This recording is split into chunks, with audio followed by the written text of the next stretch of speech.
Bom dia, referenciais de vida, você que nos assiste aí pela tela do seu celular, do seu tablet, do seu computador. Esse é um culto ao Senhor. Nós estamos aqui online, mas nós estamos cultuando ao nome do nosso Deus. E eu fico muito feliz que você tenha sido convidado por alguém da nossa igreja a participar desse momento. Eu quero pedir algo muito importante para todos vocês, tá? Deixe o que você está fazendo agora. Eu não sei o que você está fazendo nesse momento, mas pare tudo o que você está fazendo. Esse é o momento que nós vamos cultuar ao Senhor. E esse momento de culto é um momento que a gente liga o nosso coração ao coração de Deus. E nós temos que fazer isso com reverência, com temor a Deus. Amém? Feche os seus olhos aí onde você está. Nós vamos orar para que esse momento de louvor comece.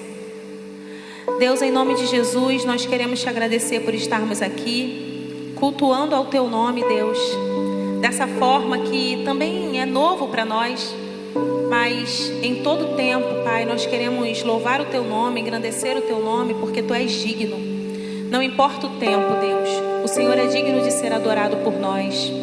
Eu peço ao Senhor que nessa manhã todos entendam a importância de estar na Tua presença, a importância de fazer do Senhor um verdadeiro abrigo, um verdadeiro lugar para se estar.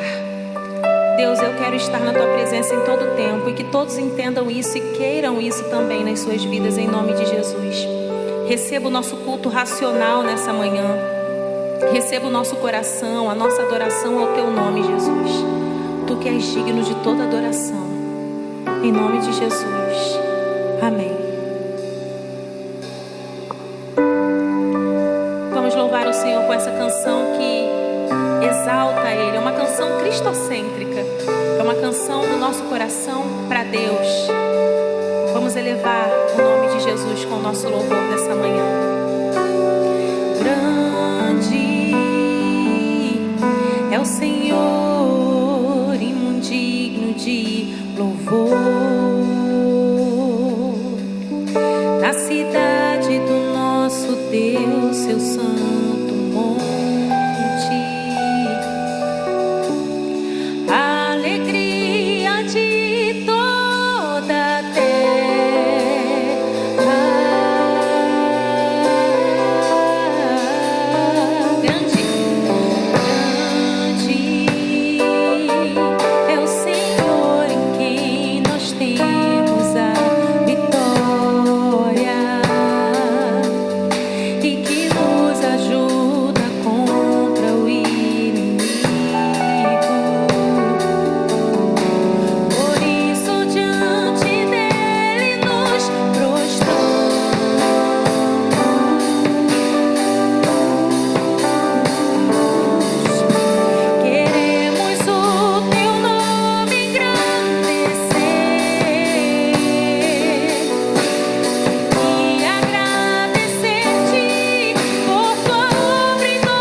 Louvado seja o teu nome, Deus. Ah, queridos, nessa manhã eu quero te dizer que você permita que o Senhor Jesus, que o nosso Deus seja realmente o seu abrigo. Sabe, abrigo, quando a gente vai olhar no dicionário, né? Abrigo quer dizer um lugar aonde nós nos escondemos, nós ficamos naquele lugar por causa do rigor do tempo. E é muito legal isso, porque isso me leva totalmente para o Senhor, né? Porque o Senhor é o lugar onde nós temos que nos esconder mesmo.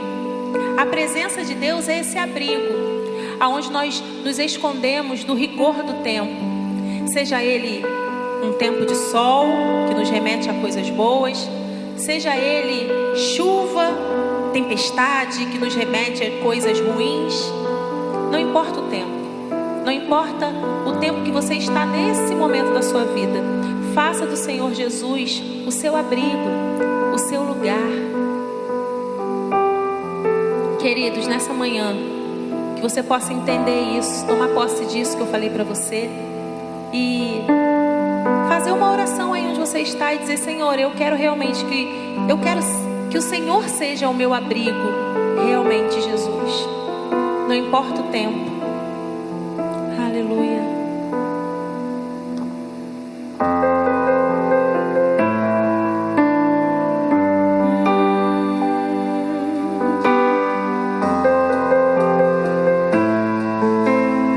Cante isso ao Senhor, igreja. Tu és tudo que eu mais quero. O meu fôlego tu és. Em teus braços é o meu lugar.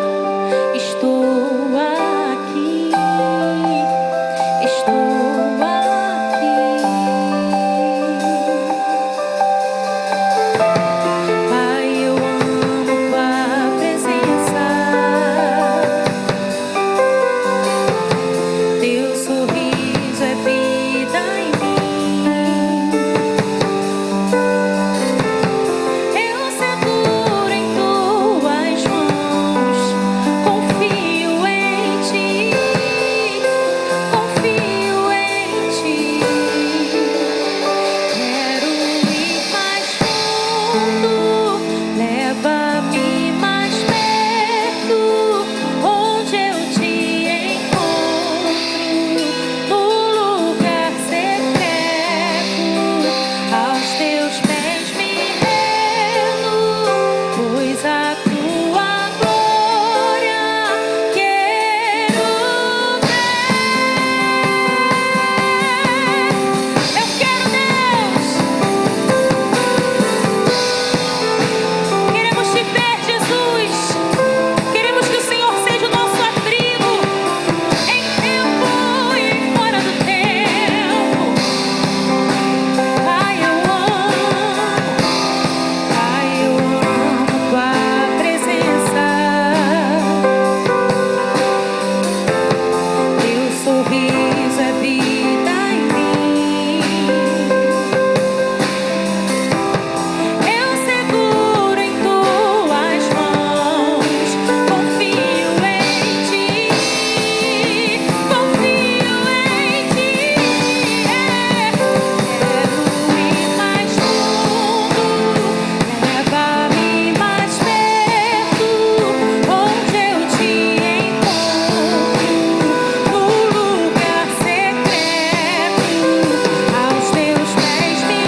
presença, Deus. Que essa seja a sua oração nessa manhã. Deus, esconda-me do rigor do tempo. Que a tua presença, Pai, seja o meu abrigo. Que essa seja a nossa oração, querido, nessa manhã. Aleluia, aleluia. Se o teu coração já pertence a Jesus, eu quero que você diga agora: Senhor, o meu coração te pertence. E tudo que eu sou, tudo que eu planejo ser, todos os meus sonhos, os meus planos, eu entrego nas tuas mãos. E se você ainda não fez isso, se você, ainda não deixou com que Jesus direcione, totalmente a sua vida, faça essa oração nessa manhã. Se você sentiu, se você está sentindo o Senhor Jesus tocando em você, falando com você, queridos, que nada te impeça de fazer essa oração. Deus, eu te dou o meu coração, receba o meu coração, em nome de Jesus.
Meu coração te pertence.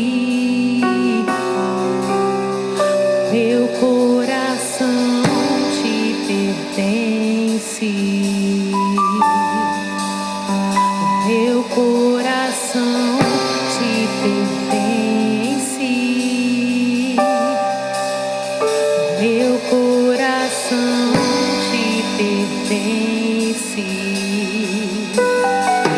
No mais profundo mar.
Pois tudo que eu sou e o que eu quero ser, e o que eu planejo ser, e o que eu desejo ser, os meus sonhos pertencem a Ti, Jesus. Só a Ti, Deus. Pois tudo que eu sou e o que eu quero ser, e o que eu planejo ser, pertence a Ti. E só a Ti, Deus. Pois tudo que eu sou e o que eu quero ser, e o que eu planejo ser, pertence a Ti.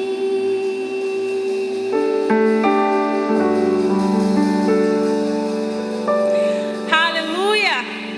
Eu quero que você exalte a Deus por essa graça maravilhosa que foi derramada sobre a nossa vida, queridos.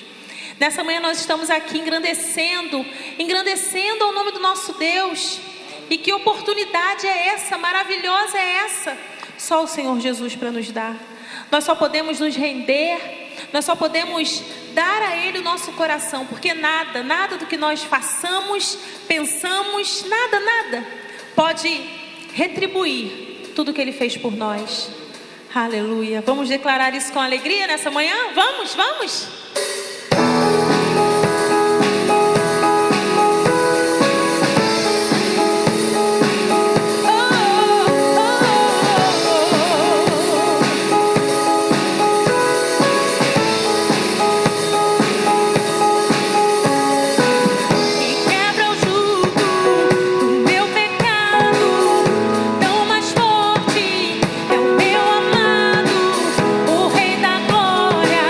O grande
exalte a Ele com as suas palmas, exalte a Ele com o seu louvor, exalte a Ele com o melhor que existe em você, queridos.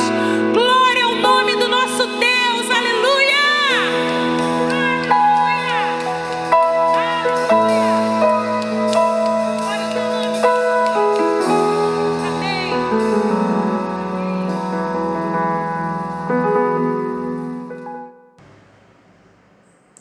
Falando sobre contribuição, nesse momento, em muitas igrejas nós conhecemos esse momento como a entrega dos dízimos e ofertas. É o momento de adorarmos a Deus com aquilo que Ele tem nos abençoado.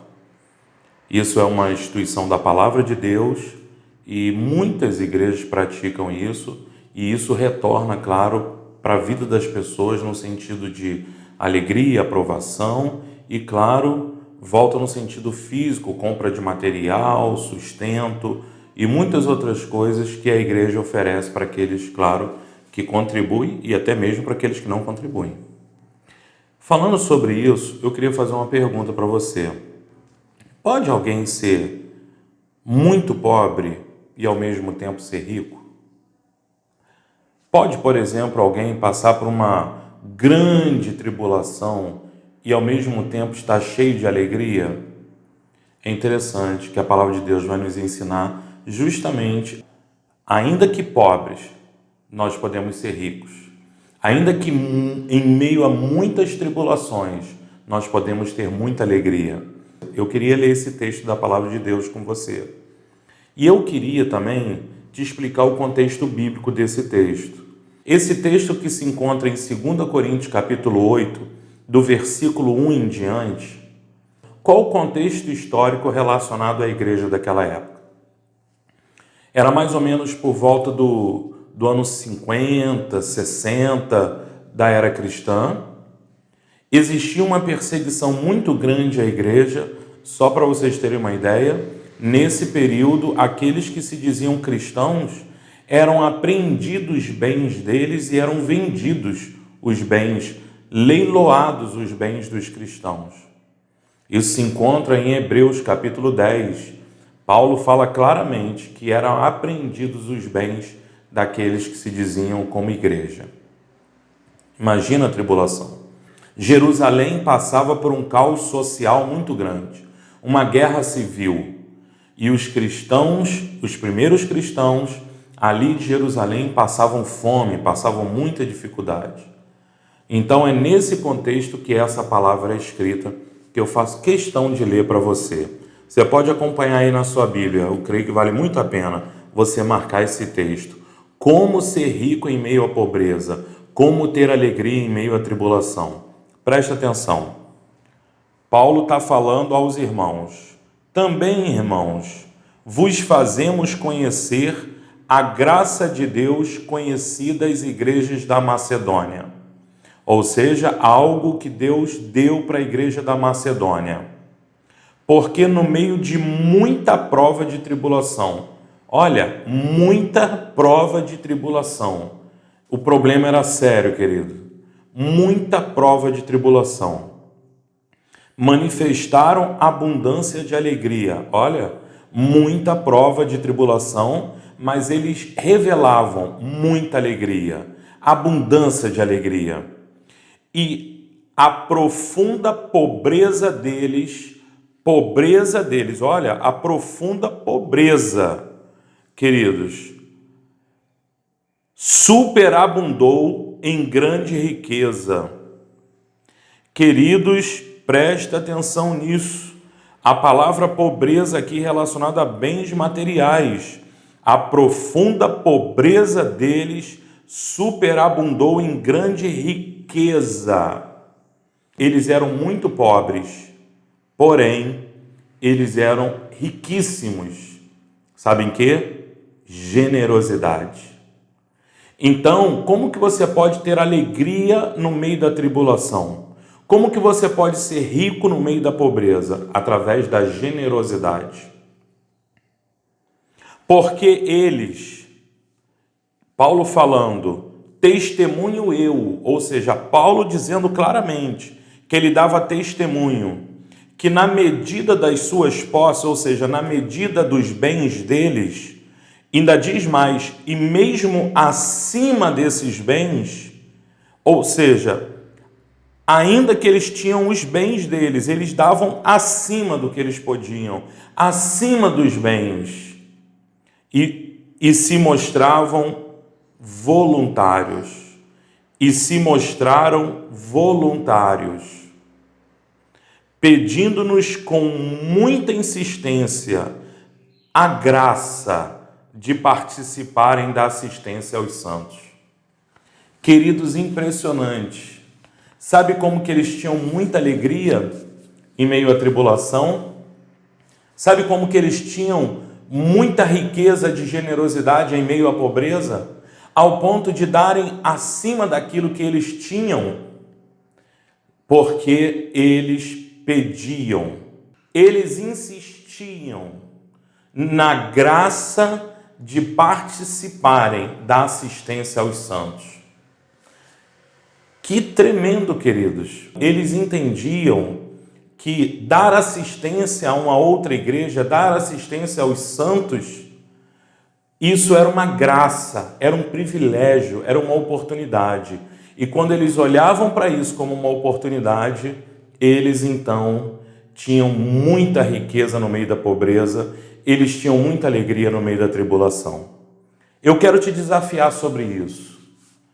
Hoje, eu sou pastor de uma igreja na Baixada Fluminense do Rio de Janeiro, vocês sabem, é conhecido como a área pobre da Baixada Fluminense, um nível de criminalidade altíssimo, o nível social muito baixo, economicamente falando também muito baixo. E eu pastorei uma igreja que também está inserido nesse contexto, em São João de Meriti, uma das cidades mais prejudicadas pela criminalidade do Rio de Janeiro. A minha igreja é composta 80% de autônomos, como, por exemplo, cabeleireiros, pessoas que vivem de app, motoristas de app.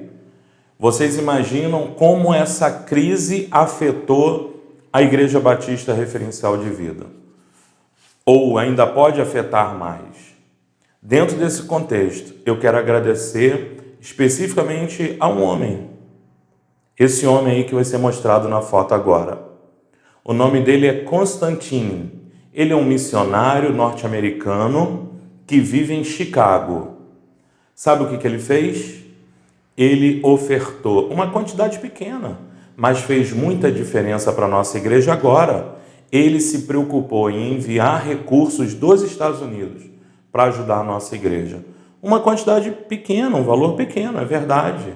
Mas eu tenho certeza que o que ele fez, ele abundou em alegria. E ele está, então, contribuindo para a obra de Deus.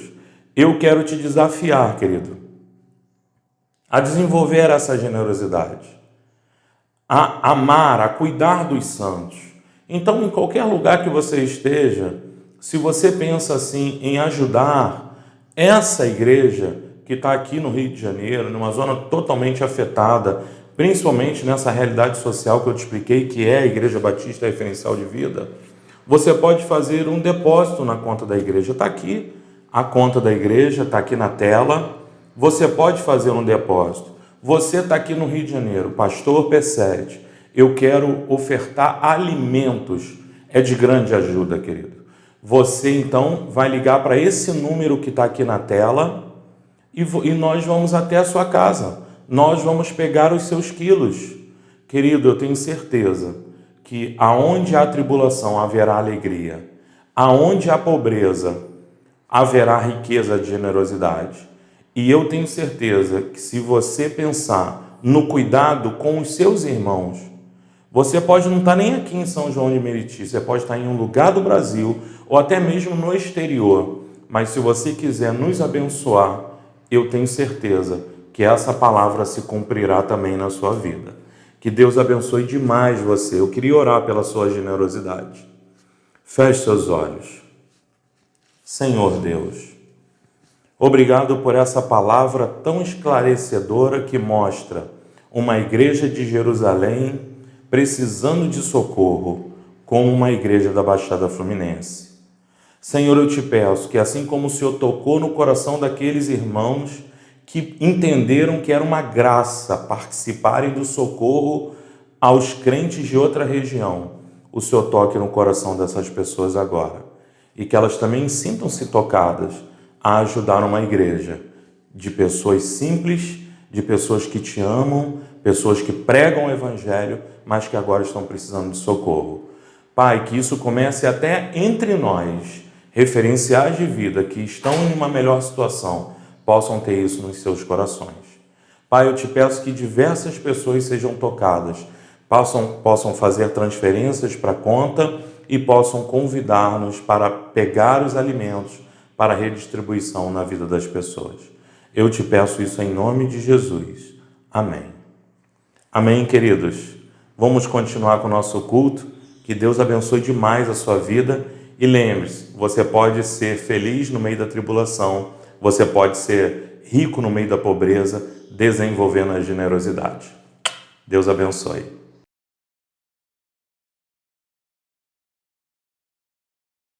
O que eu estou tentando lhe ensinar sobre evangelismo não tem a ver com a demanda do coronavírus, tem a ver com a escassez desse assunto nos púlpitos das igrejas, nos treinamentos. Parece que não existe realmente uma visão voltada para essa questão de ensinar as pessoas a evangelizarem as pessoas que eles amam. E, queridos, preste atenção, em Marcos capítulo 3, versículo 13, Jesus ele chama quem ele quis, ele foi para o monte, ele já tinha caminhado com algumas pessoas, ele resolveu chamar o time que iria começar então o ministério dele. E ele chama essas pessoas para perto deles, os seus discípulos, e ele dá uma orientação muito simples. Ele fala assim: então, a Bíblia diz que ele chamou para perto dele quem ele quis para pregar o evangelho e expulsar demônios. Quero deixar bem claro aqui que a ideia de expulsar demônios, para mim, vai além dessa manifestação sobrenatural, mas há uma demanda total, mas uma demanda que envolve totalmente essa perspectiva demoníaca, ou seja, qualquer coisa relacionada às trevas, desde o tráfico no bairro da sua casa, a prostituição ou a corrupção no ambiente do seu trabalho, tudo isso está relacionado às trevas para mim. Então, Jesus nos chamou para pregar o evangelho e expulsar as trevas. Bom, dentro dessa perspectiva que é tão clara, Jesus nos chamou para isso. Essa é a missão, é muito clara essa missão. Nós, então, temos que aprender a fazer essa missão, que é o quê? Pregar o evangelho. Assustadoramente, as pessoas hoje não sabem o que é o evangelho. As pessoas não sabem pregar sobre Jesus. Consequentemente, como as pessoas serão salvas se elas não sabem sobre o que elas são salvas ou o que elas devem fazer para se salvar? E aí a gente vê muita balela gospel aí, de gente falando assim: ah, Jesus é lindo, Jesus é a solução, olha, ele tem um plano na sua vida, hein? São discursos, queridos, que são até filosoficamente atrativos, mas devo dizer que isso não resolve um problema. A pessoa precisa ouvir o evangelho e aceitar a Jesus da forma bíblica, coerente, para que ela alcance a salvação. Nesse momento eu quero falar por que nós devemos evangelizar. E eu oro a Deus para que esse porquê nós devemos evangelizar entre no seu coração. Para isso, eu vou citar um texto de João, capítulo 9, do versículo 1 em diante. Esse texto conta a história de Jesus, estava com os seus discípulos caminhando e ele viu um cego de nascença. Na verdade, os discípulos pararam e interrogaram a Jesus: Mestre, quem foi que pecou, ele ou os seus pais, para que nascesse assim? Do tipo, eles estavam preocupados em saber quem foi que errou, como se fosse uma maldição na vida daquele homem a cegueira. Então, olhando para essa confusão teológica na cabeça dos discípulos, porque eles estavam olhando aquele homem, vendo e querendo fazer uma pergunta inteligente para Jesus, eu acho que eles estavam tipo: não, vamos esperar uma oportunidade para mostrar para o mestre que nós também estamos interessados nas verdades do universo. Aí vai lá e pergunta, mas quem foi que pecou? Aí eles vão começar então a tomar algumas chineladas por causa disso. Na verdade, eu acho que essas chineladas de Jesus se aplicam à minha vida, se aplicam às nossas vidas. Porque preste atenção no que aconteceu. Jesus vai e responde assim: nem foi este que pecou, nem os seus pais. Ele está assim para que se manifeste a glória de Deus. Ele está assim para que as obras de Deus se manifestem. Tá vendo? Então Jesus, ele tira o foco de uma discussão teológica e leva diretamente para Deus e para a vida daquele homem. E ele continua dizendo então que enquanto estou no mundo, eu sou a luz do mundo. E vai falar mais, ele vai falar, nós temos que fazer a obra de Deus, nós temos que fazer a obra, está escrito isso daí no versículo então 4, é necessário que façamos as obras daquele que me enviou enquanto é dia, a noite vem, quando ninguém pode trabalhar. Eu creio que ele estava fazendo uma citação direta em relação ao tempo de vida da pessoa. Então, ele fala que ele tem que fazer a obra daquele que me enviou. Bom, nesse texto, nós vamos encontrar o porquê que nós devemos evangelizar. Está tão óbvio, né? Mas mesmo assim, eu vou frisar. Primeira coisa está relacionado à empatia, à compaixão. Aqueles homens passaram perto daquele homem que estava ali vivendo uma vida de cegueira. E eles estavam preocupados em responder uma questão teológica, por que ele estava assim. Eles não tiveram compaixão por aquele homem. Eles não tiveram empatia, eles não tiveram amor, eles não tiveram sensibilidade em relação àquele homem. O que eles deveriam pensar? Como que nós podemos resolver o problema desse homem? Como que nós podemos resolver o problema dessa vida? Queridos, nós precisamos pregar o evangelho por amor, por sensibilidade às pessoas que estão ao nosso redor, sofrendo por falta da perspectiva de céu, sofrendo por causa do pecado, sofrendo as consequências do pecado, sofrendo longe do nosso Pai, sofrendo longe da luz de Jesus.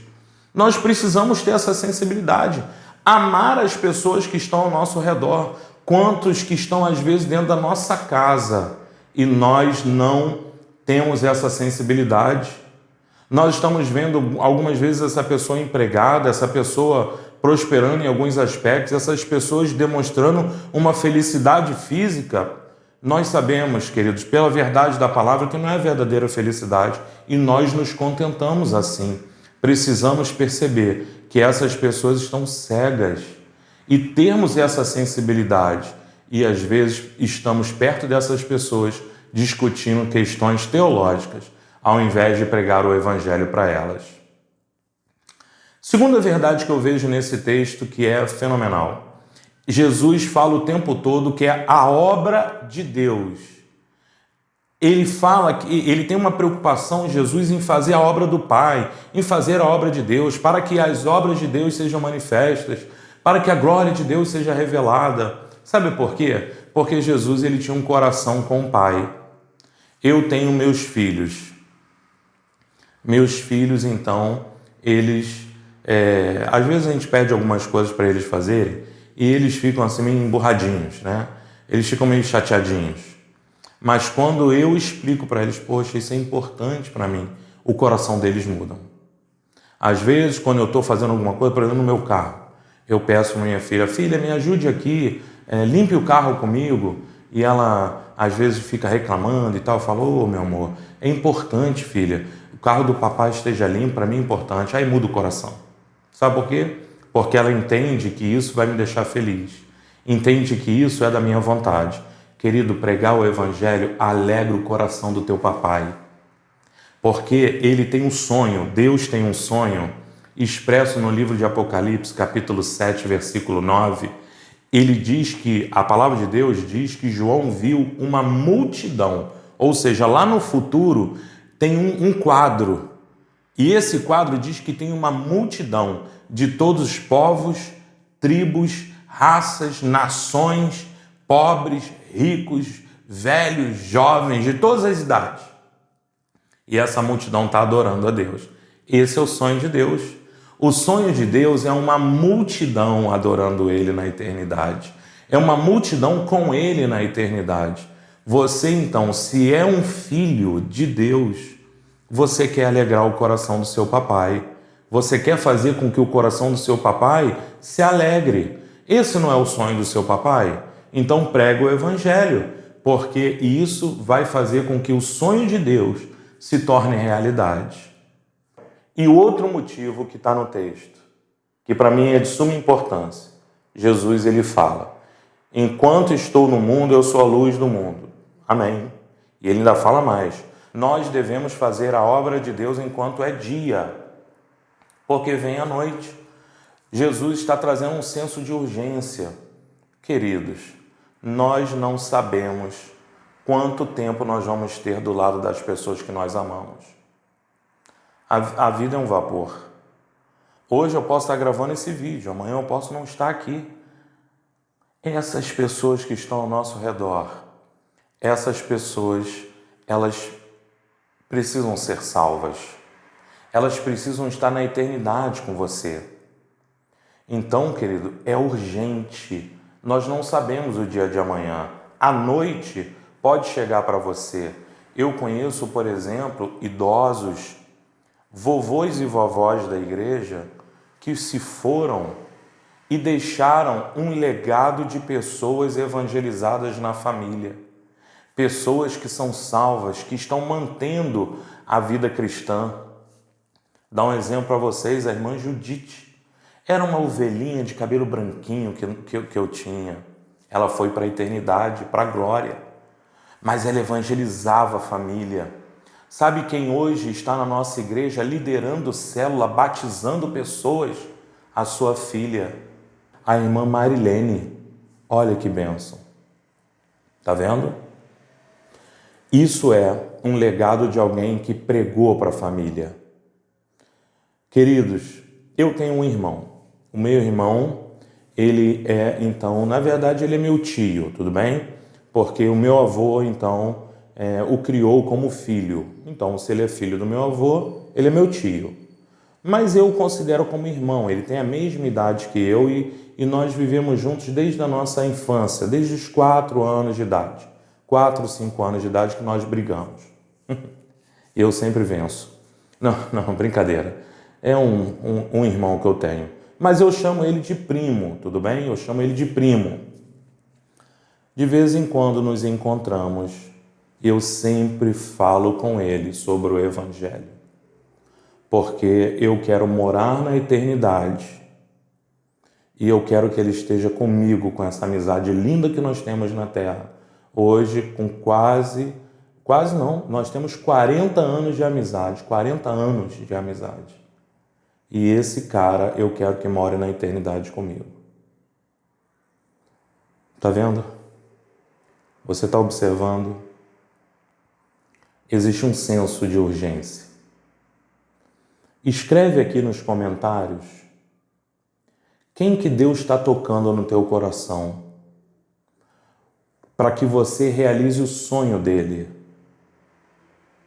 Para que você demonstre sensibilidade com os seres humanos que estão ao seu redor. Tenha compaixão, porque Jesus te ensinou a ter compaixão. Porque um dia você foi um perdido, você foi um cego. Escreve nos comentários aqui, nome de 1, 2, 3 pessoas, que você vai pelo menos, você pode pregar o Evangelho, mas pelo menos você vai convidar para ouvir o Evangelho logo mais à noite, no culto às 19 horas. Mas eu gostaria também que você assumisse um compromisso com Deus, de aprender a pregar o Evangelho. Pastor, aonde que eu aprendo? Aqui. Todos os domingos pela manhã eu vou estar ensinando a você a pregar o Evangelho. O mais importante é você colocar o porquê no seu coração. O mais importante é você tirar os mitos da sua mente, do seu coração e colocar o porquê. Você está disposto a colocar o porquê no seu coração hoje? Por que você tem que evangelizar? Então você vai assumir um compromisso de aprender a evangelizar e a evangelizar a partir daqui, porque Jesus te chamou para expulsar as trevas e pregar o Evangelho. Eu vou orar por você. Senhor, toma essa pessoa, Pai, toma esta família que entendeu o motivo de pregar o Evangelho, entendeu que evangelizar é cumprir a missão, entendeu que evangelizar é uma questão de compaixão, sensibilidade, entendeu que evangelizar, Senhor, é uma questão de urgência e de sensibilidade com o teu coração, Deus. Porque quando evangelizamos, estamos fazendo aquilo que é o teu sonho. Papai, que cada um agora que está participando dessa mensagem se sinta tocado e venha junto nessa missão de pregar o Evangelho. Eu te peço isso em nome de Jesus. Amém. Queridos, Deus abençoe a sua vida. Vem junto comigo nessa jornada de aprender a pregar o Evangelho. Beijo, Deus abençoe.